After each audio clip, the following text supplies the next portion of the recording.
Another day, another war, and welcome back to the rematch of Anzac Forces 1 versus Project Tera. The first battle, or the first war, we lost by a few stars, so we get the chance to do it better this time. But since Project Tera is like really skilled, we don't have a chance of winning, but we can achieve perfect score for Stallman. That's what we're aiming for, because we cannot stop them from steamrolling all our bases. We know them already good enough. Alright, so I assigned myself the number 1 of Project Tera. To defensive war coalitions, high level, even though it doesn't show, due to farms and caravans being really low level. But defenses are pretty high. I see 2 global H bunkers, the mortars, the AT guns. But the towers are actually not fully maxed, but the tank depots are all battle tank from what I see. And not all garrisons, but at least one is maxed out. So this base design is tricky because, well, the Forbidden City is too far to stretch to just go in the middle between Town Center and Forbidden City with my party squad and just take it out within the first minute 15 seconds. So also with the web design for sure. No, with the base design, I have the idea to do a heavy tank assault.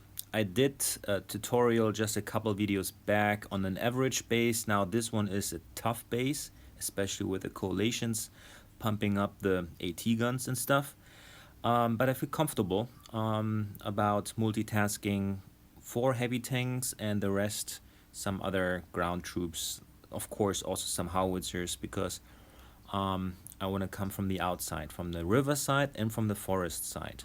So I'm kind of using 2-side approach, so I don't go anywhere near the walls or the real town center. I want to go for the quick victory due to 50% destruction.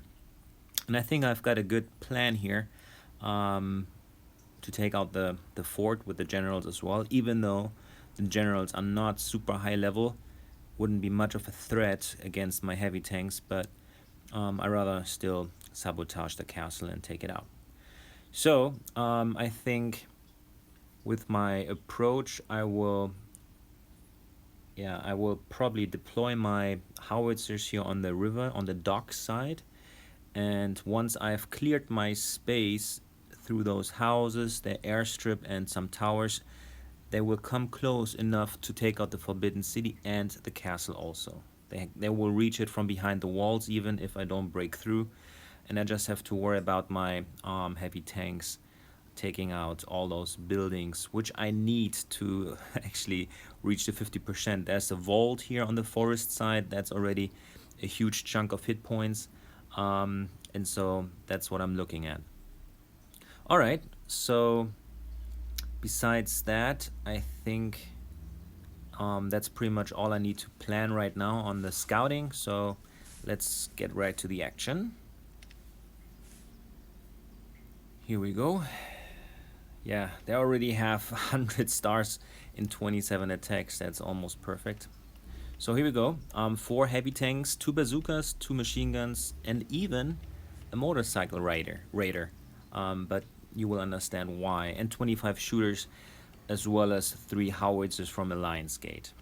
My mercs, 2 Flammpanzer, 2 Jagdpanzer, and 6 Gurkhas, and I got 3 betrayal on my list here. That's kind of a new thing for me. Usually I have like 1, maybe 2 betrayal, and I'm even thinking about using extra tactics or event troops like Genghis Khan if I have to, if my attack fails, or even the extra shooters from the event a couple weeks back.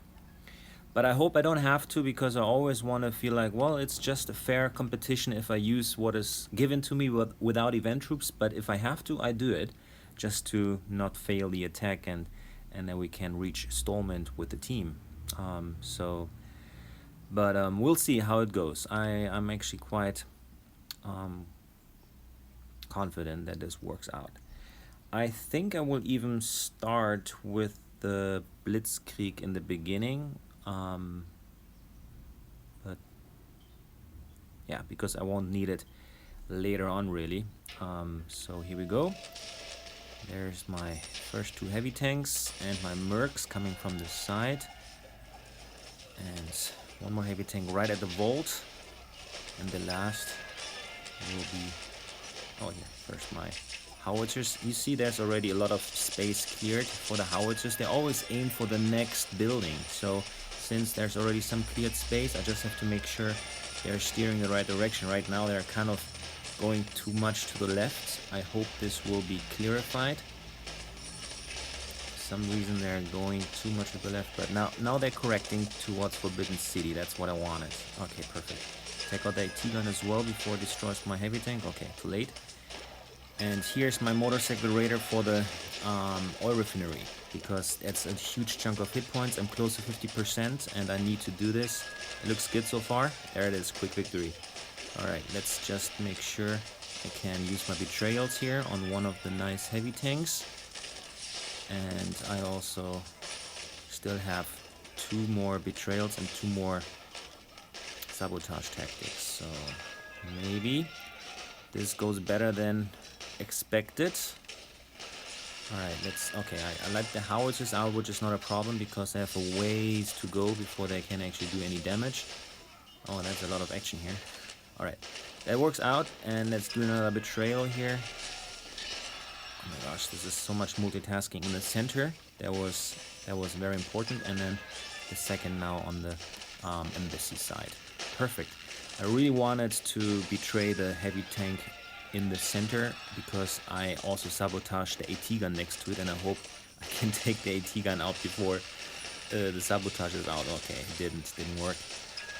Town center is out by now. Perfect. So 90% and 1 minute and 30 seconds left on the clock. There's probably a Flammpanzer spawning. Not a big deal. I take it out with my heavy tanks. Alright. That worked out pretty well. I lost 2 planes, which is always a bummer.